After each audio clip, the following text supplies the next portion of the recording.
And thank you, Alian, for having me here today.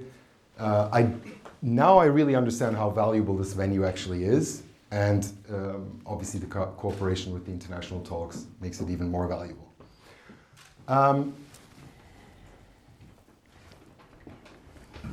You will, now that I just listened to this conversation here, you will probably see a lot of different parts of what Alexis just said throughout my talk. And I want to start by asking you a question. Do you see pain as a gift or as a curse? Every migrant story in some way or form is a story of pain. The pain of leaving things behind, the pain of starting over, the pain of being different, of feeling unseen or misunderstood. But pain doesn't just happen to us, it can also happen for us.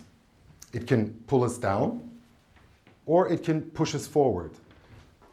It can shrink us, or it can expand us. And that's exactly where leadership begins. When we use pain as a force for good. That's when it becomes a gift. And that's exactly what I think Ali and you have done by creating the international talks.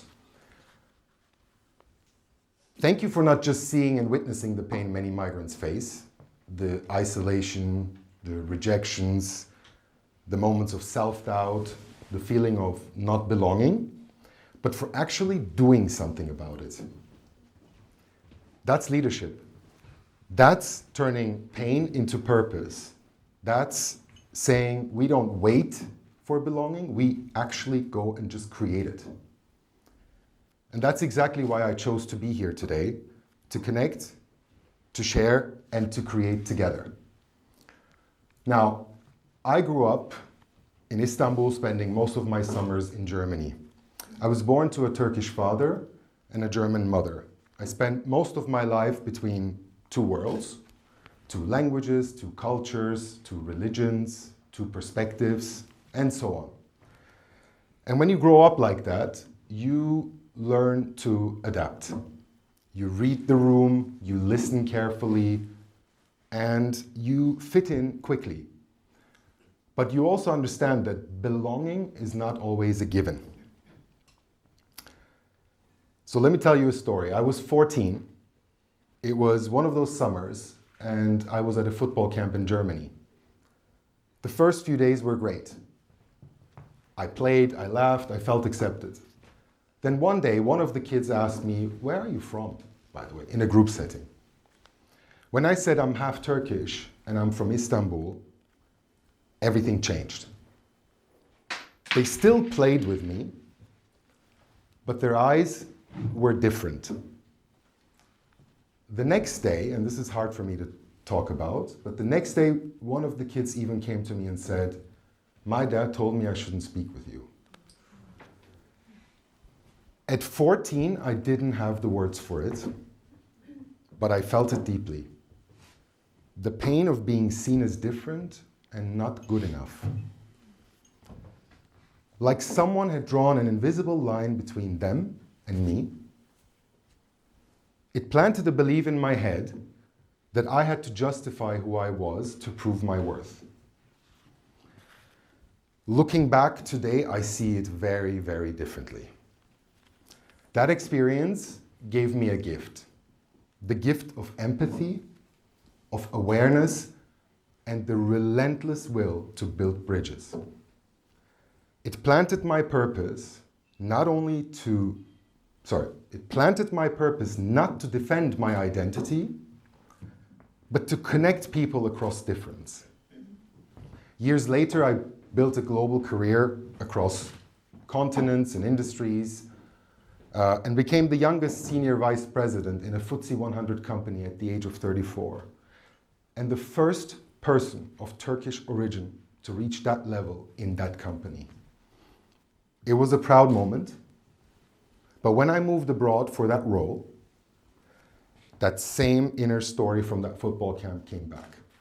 People questioned my age, my nationality, my experience. And that same voice whispered to me, "You don't belong here." But this time, I didn't silence it. I listened to where that pain was guiding me. I wasn't there because I fit the mold. I was there exactly because I didn't fit the mold. Because my strength, given how I was born, was building bridges across difference, connecting people, enabling change. Exactly what that FTSE 100 organization needed from its senior leaders at the time to survive. And that's when I realized it wasn't the world outside holding me back. It was my own self-limiting belief, the barrier inside. Pain, when you listen, shows you what's really standing in your way. And that's what author Timothy Galway, some of you may know him or not, calls the inner game, which is based on a formula professional sports coaches use when training world-class athletes in tennis for sustainable high performance. It is what can differentiate, for those of you that know, an Alcaraz from a sinner, or the other way around. Given at that level, it is no longer about technical abilities, but something else. Performance equals potential minus internal and external barriers.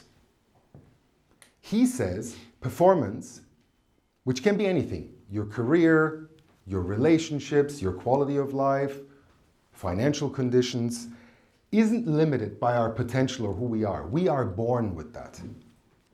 It's limited by the barriers that stand in the way, and we often don't focus enough on them. So what are those barriers? We heard some of them just now.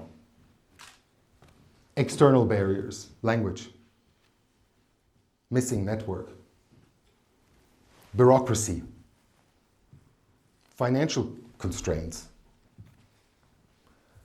laws and regulations, internal barriers, self-limiting beliefs, fear of rejection, habits that no longer serve you, like overworking to prove you belong, self-doubt that says, I'm not ready or I'm not good enough. Do any of these sound familiar? Yes. They do to me. I'm sure to some of us. Leadership isn't about pushing harder at any cost. It's about intentionally removing those barriers so that our potential can flow freely. That's how pain becomes a guide, and that's how we move from performing to prove to performing from purpose to create a real and sustainable difference in this world. Now, of course, every migrant story is one of change, and change often goes hand in hand with pain. When we move countries, switch jobs, or start over, we go through what psychologists call the Kübler-Ross change curve, which is originally used to describe the grieving process people go through when they lose a loved one. But it also perfectly fits personal transformation.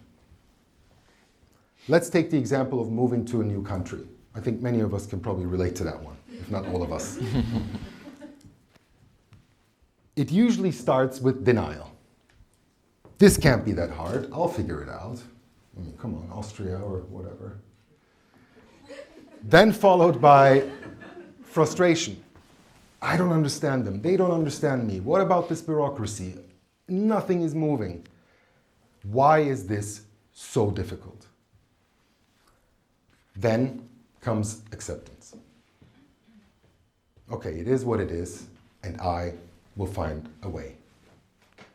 After that, adaptation. I'm finding my new rhythm, I'm trying new things. Okay, I think it's starting to work, right? Just spoke about little bubbles, some kind of a system. And finally, growth. I'm expanding, I'm thriving again, I am a new person. Where are you right now on that curve? Maybe you're frustrated. Yeah, maybe you're frustrated. Maybe you're adapting. Maybe you're already thriving. The point is, wherever you are on that curve, it's completely normal. Each stage has a purpose.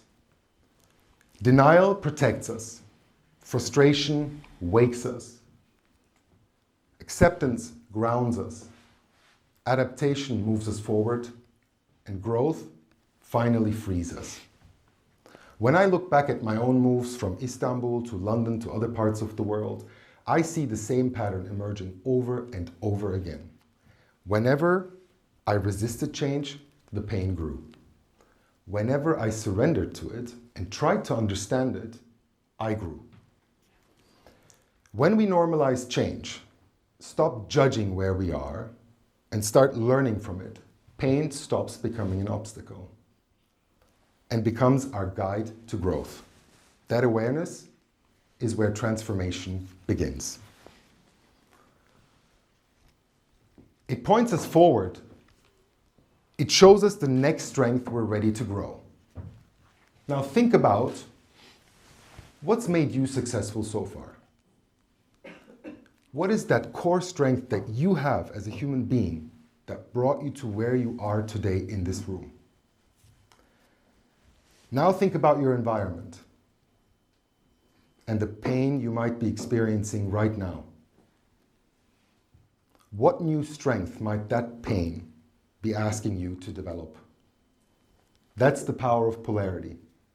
Like yin and yang, each side holds the seed to the other.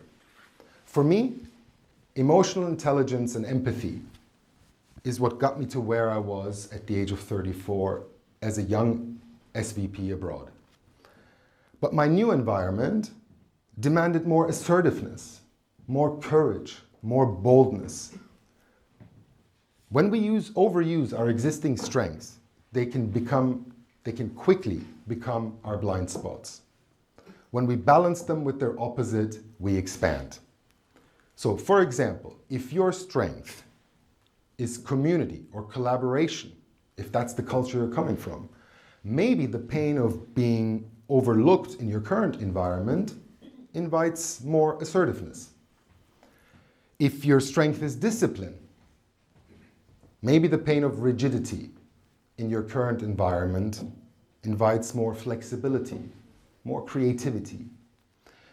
If your strength is expression and communication and just being vocal, maybe the pain of being misunderstood in your current environment invites more listening, more silence. Pain isn't punishment, it's an invitation. It says, you've mastered this, now grow that. When we integrate what we bring with what the new environment invites us to learn, we don't assimilate, we evolve. That's what leadership looks like. Using what once caused pain to help you grow, and what you've learned to help others rise. That's what I believe, Alian, you are doing right now with the international talks, turning the pain of disconnection into a platform for belonging. Now, take a moment to reflect on your own story. What's the pain that shaped you? What could it make possible if you let it? Leadership doesn't begin when life feels easy. It begins when we use pain as fuel for progress, for ourselves, those we lead, and our communities. So, as we begin these 2 days together, I want to leave you with 3 reflections. Number 1, pain leads to purpose. Your pain isn't weakness, it's your guide. What purpose is it serving for you? Number 2, remove barriers to release your potential. Your potential isn't limited. Focus on what's blocking it. What one barrier, internal or external, can you start clearing today? Number 3, normalize change and expand your strengths. We're all somewhere on that change curve. Where are you? And what new strength is this moment inviting you to grow? You're not behind. You are exactly where your story needs you to be to begin its next chapter. Because pain is a gift. It connects us, grows us, and shows us what true leadership really is, turning struggle into service and difference into connection. Thank you for being here, for bringing your story, and for building this bridge together.